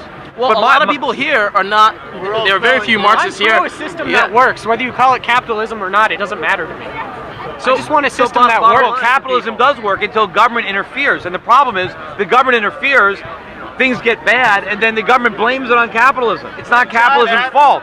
It is the Wealth of Nations. Who wrote Wealth of Nations? Adam Smith. And what did he say about government intervention when the market fails? When you have market failure, what does he say about government intervention? Well, they always blame the government. Oh, going back to the facts. Wait, isn't he not the godfather of modern He is the founder of economics. Okay, you're correct. So what did he say when there's Tell me what he failure? said. What did he say about market failure? What did he say? Government intervenes. Government has to intervene. No, government intervenes to cause the failure. That's the problem. That's not what he said. Yes, no, well, you know I'm right. No, I don't know you're right. I don't know you're right. No, you It's not capitalism when you have monopolies. No, that's anti-capitalism. No, but government creates. But it's government. Monopolies running it. No, but government licenses the monopolies. Without government, monopolies wouldn't exist unless they were giving people the best possible deal. Who owns our government right now? Not me. Yeah, but there are a lot of people that are owning the government because the government has the influence to sell. And that's what we're protesting. By the trickle-down theory that's been in place. It hasn't been in place. It's gotten a bad name. No. What's the federal tax rate for the 1% compared to I'm paying half my income in taxes. Not the lowest no. it's been in over 20 No, years? if I earn let me correct you. If I earned my money 30 years ago, I would pay a much lower tax than I do today. Hold on. No, if I earned my money 30 years ago, I would pay a much lower total tax than I pay today because I have far fewer deductions and exemptions than were abound back then. And 100 years ago, the entrepreneurs paid no federal taxes, and that's when we built a vibrant economy. That's when we created the whole middle class. It was because we were free. Unions built the middle class. No, they didn't. Unions built the middle class. Unions helped destroy all the industries that they infected. Capitalists Like workers were paid a lot more before unions. Morals and act morally and not immoral. Capitalism is moral. Capitalism is the only moral system. Socialism is people running are not capitalists and they're immoral. That's why you have the conditions that exist today. It's a third world economy. How can you expect morals out of a society that was built on greed and hope? Well, there's nothing immoral about greed. I mean, everybody wants things. I kind of agree with that, but don't you think it should be hard? It should be kept in check. The free market keeps it in check. No, it does not. Because the free market allows them, especially at this point where people are making so much money. I mean, but remember, in a free market, people are greedy, but they're also fearful. They want to make money, but they're afraid of losing money. The government comes in and subsidizes the losses. That's what lets greed cause problems when the government takes away the risk. Yes, exactly. When they do subsidize the risk, that does cause a problem. But don't you think that in itself, the free market on its own, when it gets to a point, people are just going to try to maximize profits. But what's wrong with? But how do you maximize profits in a free society? It depends. It depends what sector you're in. The way but the way they did it here, was to take people's mortgages. No, but that's government. That's government intervention with subsidized mortgages. Private firms here. No, but the government was backing people's mortgages because the government guaranteed them. Look, and they had nothing to do with if asking the government. If a businessman wants to maximize his profits without government help, without special perks, what do they have to do? They have to figure out what consumers want and find the most efficient way to give it to them. And the more you satisfy. They do. I deal with consumers who want my help, but yes, there are a lot of financiers who do nothing but speculate with money they get from the Fed on products that are insured by the government. That is not capitalism. That is destroying capitalism. So why are you? But why are you against unions? I just need an explanation. Well, I'm not against unions. What I'm against is when unions have special laws that help enable them to extort money from employers and help drive them out of business. I mean, unions. Isn't that just in response to the corporations doing the same thing to them? No, they're not doing the same thing. Okay. Look, it's not. People have an offshore bank account that they don't pay taxes on. It's not a coincidence. It's not a coincidence that all the jobs. Hold on. It's not a coincidence. It's not a coincidence that all the companies that were heavily unionized are the ones that have gone bankrupt. The unions played a big role in bankrupting these companies. But I will tell you something. Walk away from a system that was working because it had faults. So but I will tell you, completely and then go pure the other side, it's a tug of war. It's always been a tug of war. I will tell you. Let me tell you. Hold on. Let me tell you. Ford Motor Company paid its workers more money before there were any unions, before there was any minimum wage. Ford workers who were on the factory lines got paid more money in 1914 than they do today, adjusted for inflation. Much more money. No, and that was because of capitalism. He paid his workers. With the system doesn't mean you try not to work within the system and fix it. No. You don't walk away from capitalism because you feel like it's broken. No. We try to fix it. No, but capitalism is. Unions walk away from capitalism doesn't need to be fixed. It needs to be restored. We don't have it anymore. We don't have it together. We don't have it because there's monopoly. Right. No, it's not. We don't have it. We don't have it because we have too much government regulation and taxation. It's the government enabled monopolies. Like right. Well, if be both. Well, like I don't understand. Well, what? Okay, first of all, what monopoly are you talking? No, what monopoly are you talking about? Do you feel like Chase has kind of taken over? Chase, a bank? They're not a monopoly. There are plenty of banks. But when you have a monopoly, government gives them a license. But look, but that's not a monopoly. There's has to be a monopoly. But when you're dealing with 5 major banks, 3 or 4. But I agree. The banks get government subsidies. I want to take those subsidies away from banks. I don't want. The bailout shouldn't have happened. Are you saying the bailout shouldn't have happened? No, I was against them at the time. They should have. But look, I want to get the government. Look, I don't want the government. Decisions, you fall. Right. I don't want the government. Step up. I didn't hear anyone stepping up and saying I don't want the government getting involved in these rich guys. I stepped up. I was there. But look, I don't want the government guaranteeing your bank account. I want the banks to have to prove to you that they're sound. I don't want the government guaranteeing that account so you don't care what they do with your money. I want to get the government out of banking. That's the problem. So what we need is educated consumers, because these libertarian ideals, they work when you have an educated consumer base. But the problem is many Americans do not have the type of fiscal education that they would need to make the kind of decisions that would promote their lifestyle. And when there only is a Walmart in 50 miles of your house and you are only shopping at Walmart, and maybe you don't even even know what Walmart does. Maybe you disagree with Walmart if you knew about Walmart. But so what we need to do is promote education and fiscal education to create smart consumers. Yeah, well, I think you should give the average American a little bit more credit. People, I think, can make the best decisions for themselves. I think people can decide for themselves better than Washington deciding for them. I think people will make good choices. You know, people are going to shop around. They're going to look for a bargain. They're going to try to spend as little money as possible to get as much value as they can. I have confidence that the market will work. Are you okay with us importing all of our goods from and borrowing money from communist China to support those lower production rates? No, I would. The American consumer? No, I'm not okay with it. It's terrible, and it wouldn't happen if we had a freer economy.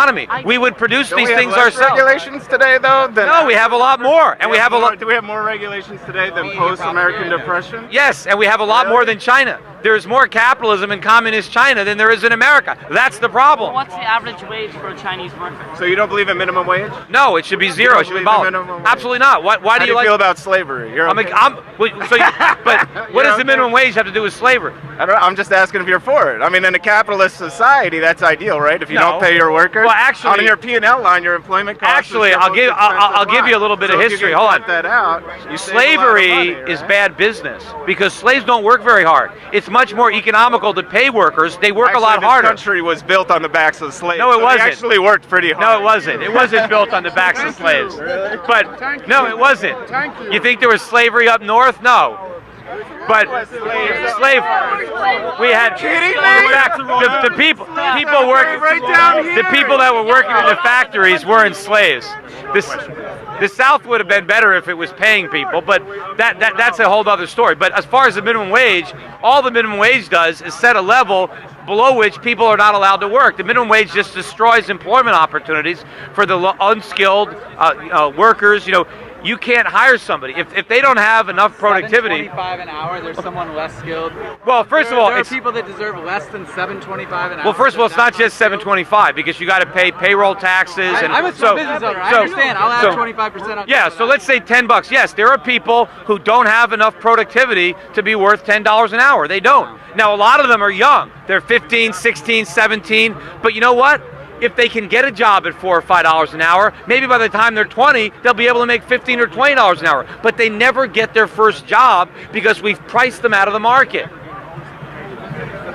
It's not true in my experience. Not at all. I would say most of the people who start at minimum wage or slightly better are in that. I don't tend to hire 15 and 16-year-olds, but definitely of the 17, 18, 19-year-old entering college age, and move up from there. I think that's plenty. Look, I went to the movies this Saturday night, and I had to wait on this long line on a Saturday night to get popcorn because there was only one person working behind the counter. Meanwhile, there were 5 other stations. There was nobody there. Now, why? Because the theater can't afford to hire anybody. You think would it be so horrible if we let them hire some kids to work there? Because the wages are too high. They have to come down. You can't hire somebody if it's too expensive. People can barely live off the wages they're making now, and you want to lower them?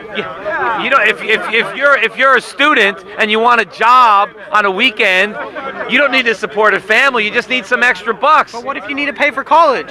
And what if you have loans? And what if it's cheaper to go somewhere? It's cheaper for me to go out of this country and get an education. Unfortunately, but that's because the government has driven up the cost. Can I ask you a question? Are you actually saying that people should be making lower than minimum wage? I think there should be no minimum wage, and people should make whatever they can make. I mean, right now, the minimum wage...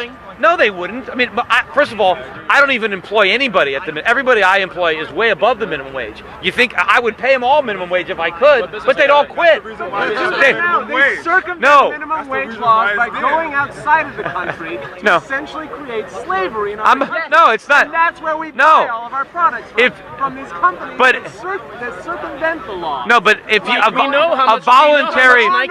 voluntary relationship is not slavery. If I offer somebody a job and they take it, that's not slavery. They're free to quit. What if they have no choice? No, they always have a choice. I mean, Nike, for example, okay, you say we can abolish the minimum wage, but we know how much Nike would be willing to pay people to make their shoes. They'd be willing to pay them 19 cents. Look, Singapore has no minimum wage, and they have higher wages than we do, and no unemployment, and they have a booming economy. You don't need a minimum wage.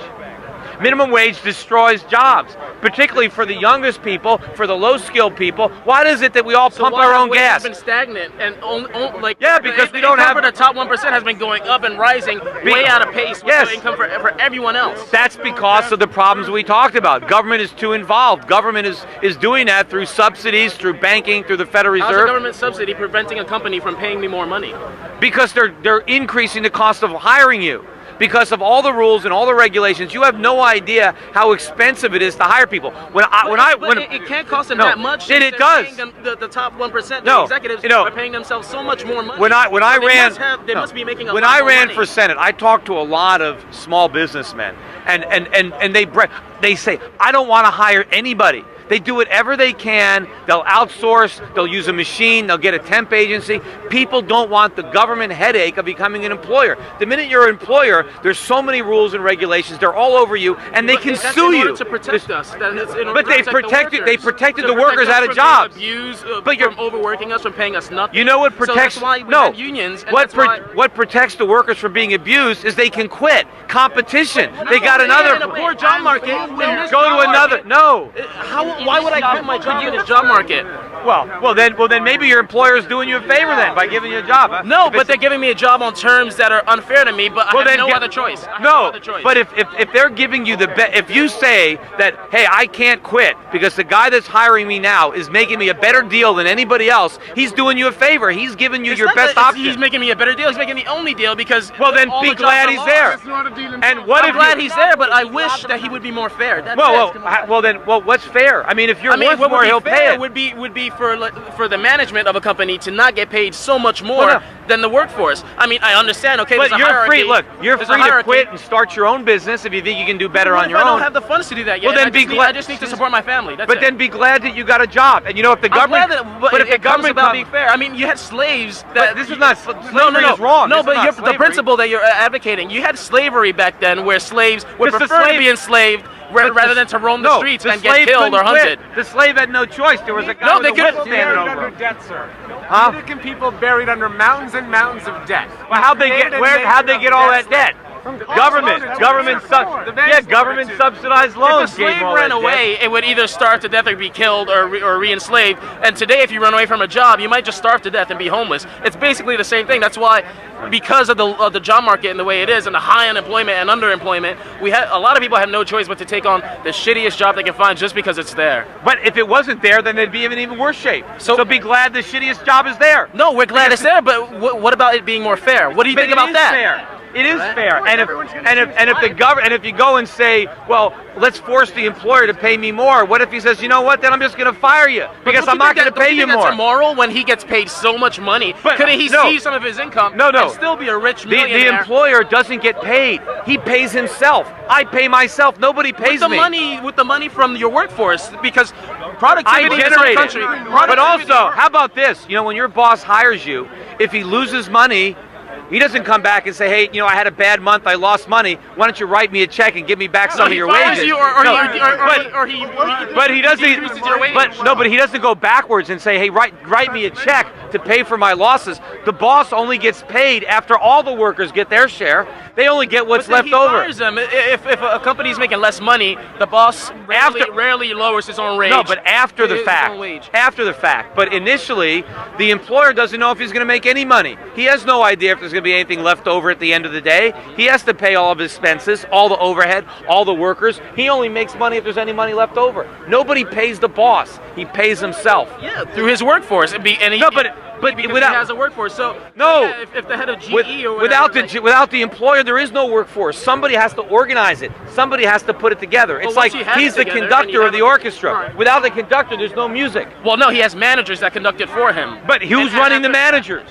Well, he is supposedly, but once you set up a company, after a certain point, it runs itself. It runs itself. No, it doesn't. Yeah, it does. And all you have to do basically is sit back and take in the profits. Oh yeah. It's not as easy as you think. He's got an interesting question. Okay. So what is your answer to companies that pay bonuses to CEOs of companies that fail?